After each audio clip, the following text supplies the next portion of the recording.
করে বলেছেন যে হুজুরদের বিয়ে হয় অথচ আমরা জানি না, জানানো উচিত। রাসূলুল্লাহ সাল্লাল্লাহু আলাইহি ওয়াসাল্লাম যখন ওলিমা করেছেন, সমাজের দায়িত্বশীলদেরকে দাওয়াত দিয়েছেন। হ্যাঁ, আমরা মনে করি আমাদের তো তৌফিক নেই, কি করে ওলিমা খাওয়াবো? কেন? খেজুর খাওয়ানোর পয়সা নেই, তাদেরকে বিয়ে করার দরকার। খেজুর আর ওমরা করে এসে জমজমের পানি দিয়ে ওলিমা খাওয়ায় দেয়। সামাজিকভাবে আলেমদেরকে দায়িত্ব নিতে হবে।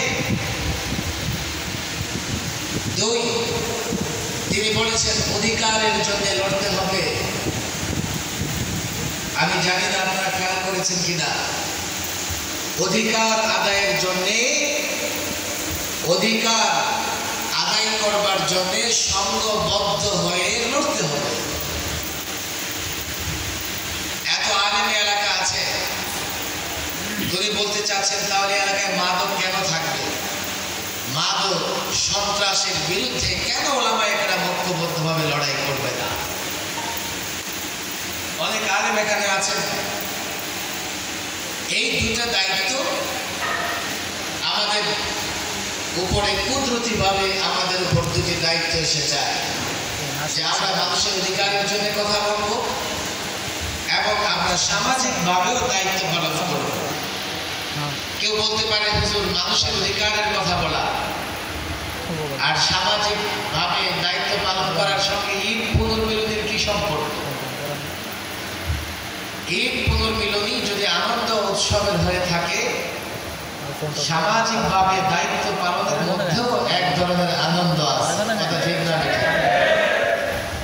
দুই, মানুষের অধিকারের কথা বলা, ন্যায়ের কথা বলা, অন্যায়ের বিরুদ্ধে কথা বলা। মানুষ ক্ষতিগ্রস্ত হয়, মাদক, জুয়া, সন্ত্রাসী কার্যকলাপের বিরুদ্ধে কথা বলা, এগুলোর মধ্যেও সবচেয়ে বেশি আনন্দ। এই জন্যে এই কওমি ছাত্রদেরকে আমি বলবো, আমরা কি আসলে সামাজিকভাবে দায়িত্ব নিতে প্রস্তুত আছি তো? ইনশাআল্লাহ। যদি আলেমরা সামাজিকভাবে দায়িত্ব নেয়, এমপি সাহেব জানেন যে সমাজে উনি যে বরাদ্দ দেন, এই বরাদ্দ কিভাবে কোন দিকে খরচ হয়ে যায়। ওনাদের মনেও এই ধরনের আকাঙ্ক্ষা থাকে, আর এই বরাদ্দটা যদি একটা ভালো মানুষের হাতে দিতে পারতাম তাহলে সেখানে অন্তত 50% কাজ হতো। আর 50% কাজ হলে এমপি সাহেব, সরকার, তাদের যে সুনাম, এটাকে তারা বুঝে না। আমাদের কি বুঝতে হবে, মনে করতে হবে, এই সম্পদ আমাদের দেশে, এই সম্পদের সুষ্ঠু ব্যবহারের মাধ্যমে আমি সমাজের সঙ্গে একটা বন্ধন তৈরি করব। তাহলে সামাজিকভাবে আমি দায়িত্ব পালন করলাম। সামাজিকভাবে দায়িত্ব পালন না করলে সমাজের মানুষ কখনোই আমাকে নেতা হিসেবে গ্রহণ করবে না। আমরা যদি ক্ষুদ্র জায়গায় থেকে কাজ করি, মনে রাখতে হবে, এলাকায় গেল মাদ্রাসার ছাত্র, এই কথাগুলো আমি প্রায় বলি, কিন্তু এই ছাত্র আরো 3 জন মাদ্রাসার ছাত্র নিয়ে ঘুরে, সে কিন্তু এলাকার যুবকদেরকে সংগঠিত করতেছে না। সে কিন্তু এলাকার ভালো করবার জন্য এলাকার মুরব্বীদের সঙ্গে বসতেছে না।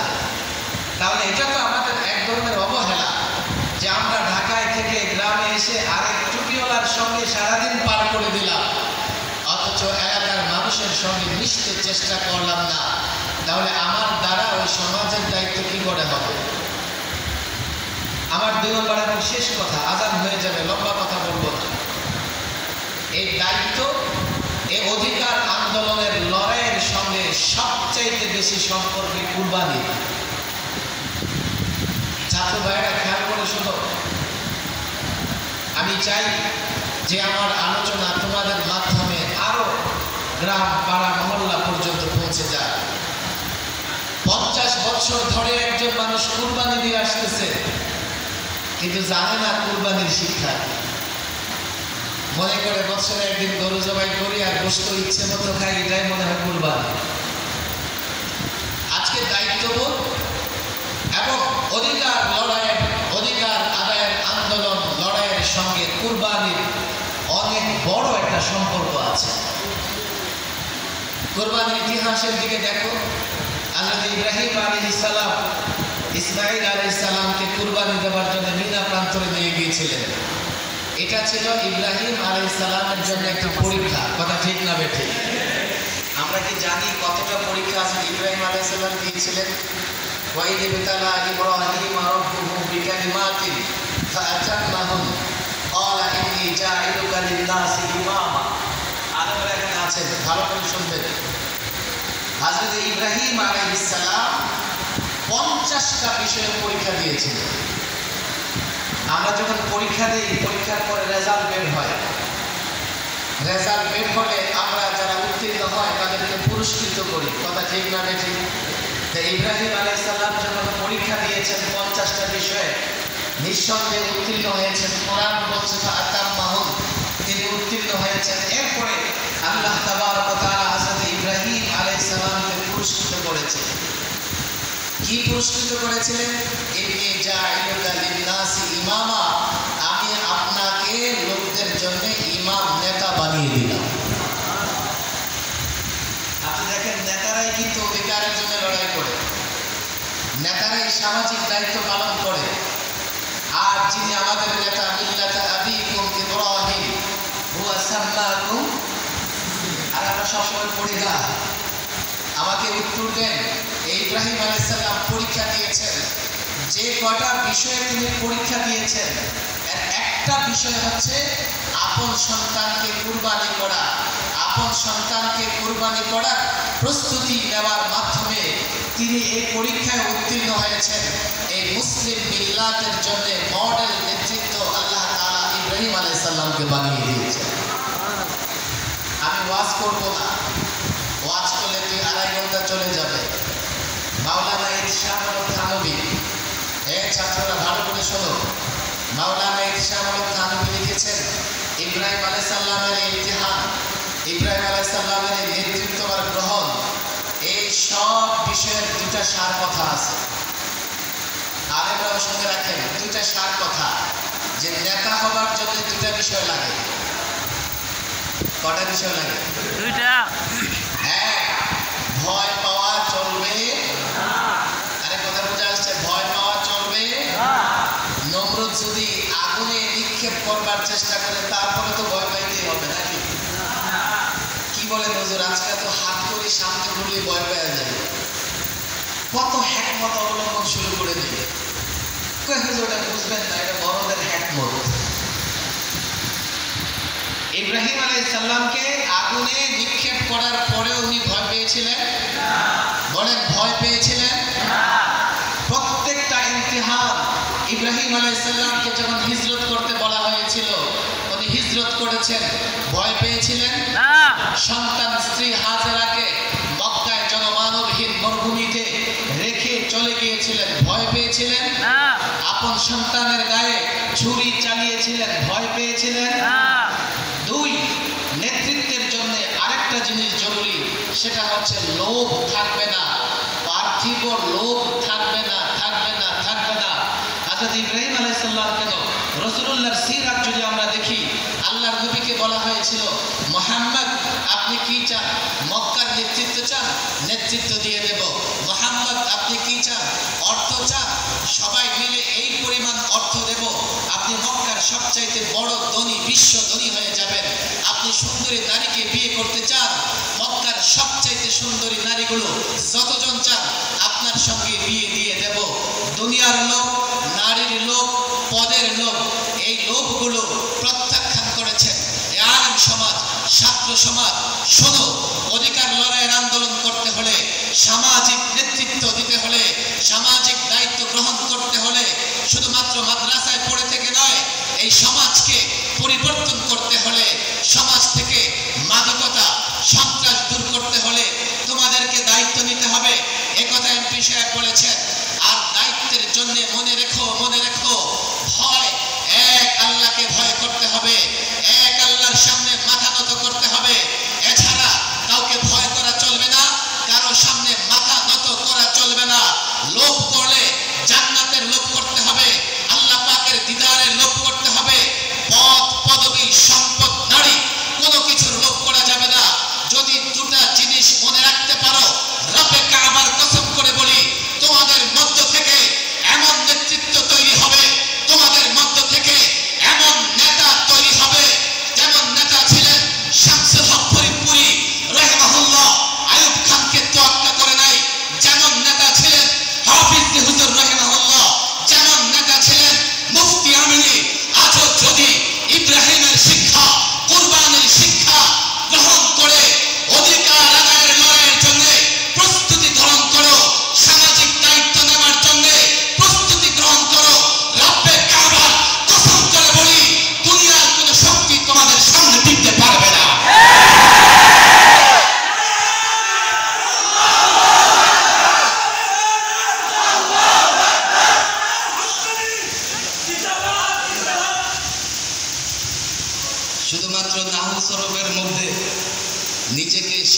সীমাবদ্ধ রাখলে চলবে না,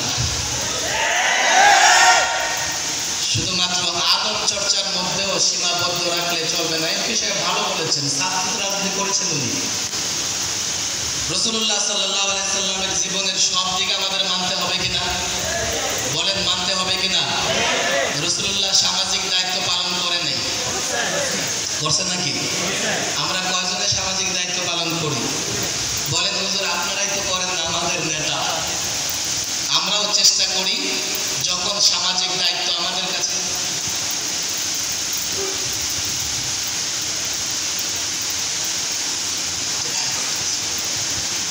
এমপি সাহেবকে জানা যায় যাবেন, উনি যেমন এমপি সাহেব সামাজিক দায়িত্ব ওনার বেশি, উনি চলে যাচ্ছেন। ঠিক আছে, আমিও আমার কথা শেষ করে দেব। তো সামাজিকভাবে আমরা দায়িত্ব নিতে প্রস্তুত আছি তো? তাহলে প্রস্তুত আছি তো? তাহলে এই যে নানান সময় নানান উপলক্ষে এই যেখানে ওরা কওমি ছাত্ররা ঐক্যবদ্ধ হয়েছে, আমি তাদেরকে কিছু কর্মসূচি দিতে চাই। এই কর্মসূচিগুলো তারা পালন করবে, আপনারা সহযোগিতা করবেন তো ইনশাআল্লাহ? পালন করবেন তো ইনশাআল্লাহ? এই কুরবানি গেছে, এখনো 2 দিন বাকি আছে। আলহামদুলিল্লাহ আমরা এই কুরবানি উপলক্ষে অনেক কাজ করেছি।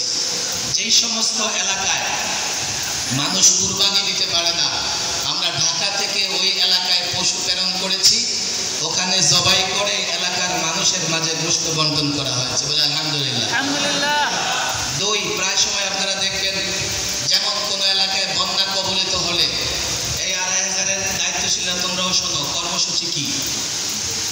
দই। কোনো এলাকায় যদি বন্যা কবলিত হয় মানুষ, তো আমরা 10,000 পারি, 5,000 পারি, এই টাকাটা 10 জনকে পারি, 5 জনকে পারি, তাদেরকে দিয়ে আমরা সহযোগিতা করবো। রাজি আছি তো ইনশাআল্লাহ? আমরা করেছি। দেখো একেবারেই হয় নাই, আমি জানি না 2500 ছেলেরা কি করেছে। বাংলাদেশে বিগত কয়েকদিনের কয়েকটা দুর্যোগের কথা বলি। যখন বাংলাদেশে রোহিঙ্গারা এসছে খুব অসহায়, সবচাইতে বেশি তাদেরকে সহযোগিতা করেছে আলেম ওলামা ছাত্ররা। কথা ঠিক না বেটা? এখনো যে ওই কুড়িগ্রাম থেকে শুরু করে একেবারে এই পর্যন্ত নেত্রকোনা পর্যন্ত আপনারা তালাশ করে দেখবেন কওমি আলেমরাই গরু নিয়ে সেখানে জবাই করে তাদেরকে সহযোগিতা করতেছে। কথা ঠিক না বেটা? সামাজিক কাজে আছে, তবে এই সামাজিক কাজের ব্যক্তিটা গ্রাম পর্যন্ত নিয়ে যেতে হবে। আমার কথা বুঝে আসতেছে কিনা? গ্রাম গ্রাম গ্রাম পর্যন্ত সামাজিক কাজের সঙ্গে আমাদের সম্পৃক্ত থাকতে হবে। সামাজিক এই তাৎক্ষণিক যে কাজগুলো আসবে, এর পাশাপাশি আরো 2টা দায়িত্ব আমি দিতে চাই। আমি ছাত্রদেরকে প্রায় বলি, এখন মাদ্রাসা বন্ধ আছে না 1 সপ্তাহ? আরে বলেন বন্ধ আছে কিনা? 1 সপ্তাহ আমাদের ছেলেরা কি করবে? সারাদিন খাটে বসে বসে শুয়ে ঘুমাবে আর মোবাইল টিপবে। তোমরা যাদেরকে ফলো করো জানো, যাদেরকে লাইক শেয়ার দাও, ওরা 24 ঘন্টা 1/2 ঘন্টাও মোবাইল চালায় না। তোমরা যাদেরকে ফলো করো, যাদেরকে ফেসবুক সেলিব্রিটি মনে করো, আমার ব্যক্তিগত অভিজ্ঞতা, আমি যখন কোনো স্ট্যাটাস দেই মোবাইল হাতে নেই, মোবাইলও সাথে রাখি না। এবার তুমি মনে করো যাকে ফলো করো, যার মতো হতে চাও, কিন্তু সে তো এতটা সময় মোবাইল চালায় না, আমরা কেন এতটা সময় মোবাইল রাখবো সাথে? এই বন্ধের যে কর্মসূচিগুলো আমি দায়িত্বশীলদেরকে বলতে চাই, কাজকে গুছানোর জন্য প্রত্যেক গ্রামে গ্রামে সূরা শেখানোর কর্মসূচি হাতে নেবে। সূরা কয়টা সূরা? তাও 10টা, ছোট ছোট 10টা। এই তালিবুল ইলম তাইসির পড়ে বা মিজান পড়ে, নাহমির পড়ে, সে কি কাজ করবে? 7 দিনে মসজিদে দাঁড়ায় ঘোষণা করবে যে আমি আপনাদের সন্তান, আপনাদের দোয়া সহযোগিতায় মাদ্রাসায় পড়ি, আমি যেহেতু 1 সপ্তাহ বাড়িতে থাকবো, এই 1 সপ্তাহে প্রত্যেক দিন মাগরিবের পরে 1টা কিংবা 2টা সূরা আপনাদেরকে মস্ত করাবো। কেউ বসবে না, তুমি একাই থাকো, অসুবিধা নেই। 1জন 2জনকে হাতে ধরে রাজি করে সামনে বসায়া সূরা কেরাত মস্ত করে শেখাও। এটাও তোমার আমার দায়িত্বের মধ্যে পড়ে। কথা ঠিক না বেঠিক? দিয়ে দাও সংগঠনওয়ালারা কর্মসূচি যে আমাদের প্রথম টার্গেট হবে কোন মসজিদের মুসল্লি সূরা কেরাতের ভুল পড়বে না। কর্মসূচি পালন করতে রাজি আছে ইনশাআল্লাহ? কোন মসজিদের মুসল্লি সূরা কেরাত ভুল পড়বে? আরে কথা বুঝে আসছে? ভুল পড়বে। যখন মুসল্লিদের পালা শেষ হবে তখন আমরা আস্তে আস্তে কর্মক্ষেত্রকে বাইরে দেব। 2, সুন্নাত মোতাবেক ওযু, সুন্নাত মোতাবেক নামাজ। মুসল্লিদেরকে সামনে রেখে বলবেন যে আমি তো কোরআন হাদিস পড়াশোনা করে ওযুটা এমন শিখেছি, তোমরা জানো না গ্রামের মানুষ কত টাইপের ওযু করে, মাথা মাসে করার কত রকমের সিস্টেম আছে, এটা কম্পিউটার ক্যালকুলেটরে ঢুকবে না। কত রকমের নামাজ মানুষ পড়ে।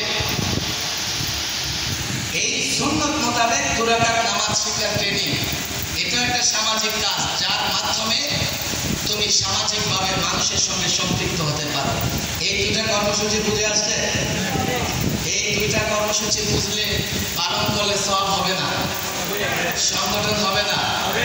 সংগঠন তো আমরা বুঝি না। আমি প্রায় বলি যে 4টা শয়ের নাম সংগঠন। কয়টা শ? বলো বলো কয়টা? 4টা শয়ের নাম সংগঠন। 4টা শয়ের নাম 1 সম্পর্ক, 2 সহযোগিতা, সম্পর্ক সহযোগিতা, 3 সমর্থন, 3 কি? 4 নম্বরে গিয়ে সংগঠন। সম্পর্ক, সহযোগিতা, সমর্থন, এরপরে কি হয়? বলো এরপরে কি হয়? রাসূলুল্লাহ সাল্লাল্লাহু আলাইহি সাল্লামের, আমি বলি যে সিরাত বেশি বেশি পড়ো। আল্লাহর নবী যখন ইসলামের দাওয়াত নিয়ে আসতেন, সর্বপ্রথম নারীদের মধ্যে ইসলাম গ্রহণ করেছেন খাদিজাতুল কুবরা। কথা ঠিক না বেঠিক? কারণ রাসূলুল্লাহর সাথে সবচাইতে বেশি সম্পর্ক, যেহেতু স্ত্রী, কার ছিল? আরে কার ছিল? 2 হযরত আবু বকর রাদিয়াল্লাহু তাআলা। রাসূলুল্লাহর সঙ্গে হযরত আবু বকর রাদিয়াল্লাহু তাআলা আনহুর আগে থেকেই বন্ধুত্বের সম্পর্ক ছিল। কথা ঠিক না বেঠিক? কিশোরদের মধ্যে ইসলাম গ্রহণ করেছেন হযরত আলী রাদিয়াল্লাহু তাআলা। হযরত আলী রাদিয়াল্লাহু তাআলা আনহু রাসূলুল্লাহর ঘরে লালিত পালিত ছিলেন। ইসলামের বিকাশ শুরু হয়েছে সম্পর্কের মাধ্যমে। তুমি এলাকার মানুষের সঙ্গে সুসম্পর্ক তৈরি করো।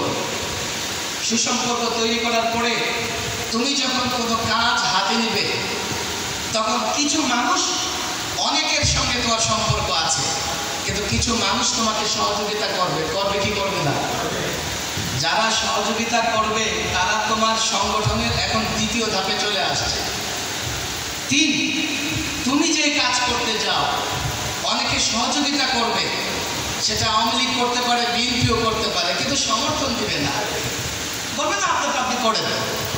কিন্তু যারা তোমাকে সহযোগিতা করবে তাদের মধ্য থেকে কিছু মানুষ আবার তোমাকে সমর্থন করবে। কথা ঠিক না বেঠিক? যারা তোমাকে ফাইনাল স্টেজে সমর্থন করবে, মনে রাখতে হবে ওরাই তোমার সংগঠন, ওদেরকে নিয়ে তোমার বিপ্লবের সূচনা হবে। 4 শয়ের নাম সংগঠন। বুঝার চেষ্টা করো, গরম বক্তৃতা নয়, বুঝার চেষ্টা করো। এই জন্যে সামাজিক দায়িত্ব পালনের মাধ্যমে মানুষের সঙ্গে সুসম্পর্ক তৈরি করো। এরপরে তুমি যখন কোনো কাজ হাত দিবা, সহযোগিতা কামনা করো, কিছু মানুষ তোমাকে সহযোগিতা করবে। এরপরে সহযোগিতা যারা করবে তাদের মধ্য থেকে কিছু মানুষ তোমাকে সমর্থন করবে।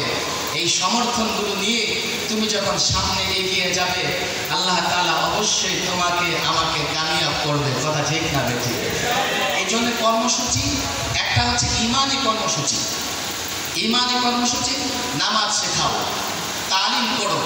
7 দিন তুমি বাড়িতে আসো, জুমার পরে 2 জন লোক বসো, 1 জন লোক বসো, তোমাকে তো আর কেউ লাঠি মারবে না, জুতা মারবে না। অথচ ইসলামের প্রাথমিক যুগে দাওয়াত দিলে তো লাঠি পাথর মারত, তোমাকে কেউ পাথর মারবে না। আলহামদুলিল্লাহ এই পরিবেশ বাংলাদেশে আছে। দাঁড়াও, তাদেরকে দ্বীনের কথা বলো, তাদেরকে সূরা কেরাত শিক্ষা দাও।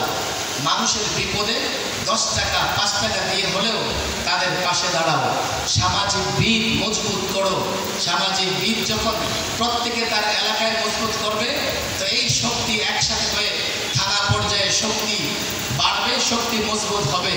এই শক্তি কেন্দ্রকে মজবুত করবে, তাহলে তুমি চাইলে তোমার স্বপ্নের বাংলাদেশ, সোনার বাংলাদেশ গড়তে পারবে। কথা ঠিক না বেঠিক? শুধু কল্পনার জগতে ছবি আঁকলে হবে না, কল্পনার জগতে ভাসতে হবে না, বাস্তবতা বুঝতে হবে। এবং এই কুরবানির সঙ্গে আমি প্রায় নেতা হতে হলে এই দুইটা গুণ লাগবেই। এক, মৃত্যুর পরোয়া, কোনো ভয় নাই। আমরা শুধু আল্লাহকে ভয় করি, এছাড়া কাউকে ভয় করি না। দুই, আমরা কোনো লোভের শিকার হব না, আমরা কোনো লোভের শিকার হব না। এই দুটা কথা আমরা মেনে আমরা সামাজিকভাবে দায়িত্ববোধ নেই। ঈদ পুনর্মিলনী সবার জন্য উন্মুক্ত। আমি তো মনে করি এখানে সাধারণ মানুষও টাকার দরকার আছে, কারণ এই কওমির সঙ্গে সবাই জড়িত না। আমি যখন কওমির সন্তান, আমার কোনো দল নাই, আমার কোনো ব্যানার নাই, আমি কওমির সন্তান, কওম আমার বিদায় আমি সব কওমের সঙ্গে মিলেমিশে কাজ করবো। কথা ঠিক না বেঠিক? আমি যখন কওমের সন্তান, আমার পাড়া মহল্লায় কে কোন দল করে সেটা দেখার দরকার নাই। হ্যাঁ, আবার আমি যখন কোনো ইস্যু নিয়ে ময়দানে নামবো, তখন আমি আমার ইস্যু কেন্দ্রিক চলবো, কে বিরোধিতা করবে তাও দেখার টাইম হবে না। এইভাবে যদি আমরা এগিয়ে যেতে পারি, আল্লাহ তাবারক ওয়া তাআলা অবশ্যই আমাদেরকে সফলতা দান করবেন। আজকে অত্যন্ত ভালো লাগলো যে ছাত্রদের উদ্যোগে আমি ছাত্রদেরকে বলেছি যে বড়দের পরামর্শ নিয়ে, এখানে একটি লাজনা আছে, লাজনার আলেমদের কাছে গিয়ে পরামর্শ নিয়ে এই কাজকে, সহযোগিতামূলক এই কাজকে সামনে এগিয়ে নেবে। আল্লাহ তাবারক ওয়া তাআলা তৌফিক দান করুন। এই উদ্যোগকে কবুল আর মঞ্জুর করে দিন। ওয়া মা তাওফীকি ইল্লা বিল্লাহ ওয়া মা আলাইনা ইল্লাল বালাগ। ধন্যবাদ। রাজু সাহেব অনেক মেহনত করে সে শুধু ঢাকা থেকে আপনাদেরকে কথা শোনার জন্য আসছে। কেউ উঠবেন না আল্লাহর রাস্তায়, দোয়ার আগে কেউ উঠবেন না। আপনাদের নাস্তা আছে, নাস্তা নিয়ে যাবেন। এখনই এই পর্যায়ে আমাদের সামনে অল্প সময় বক্তব্য রাখবেন, খুবই অল্প, আমাদের 8 মিনিট আছে।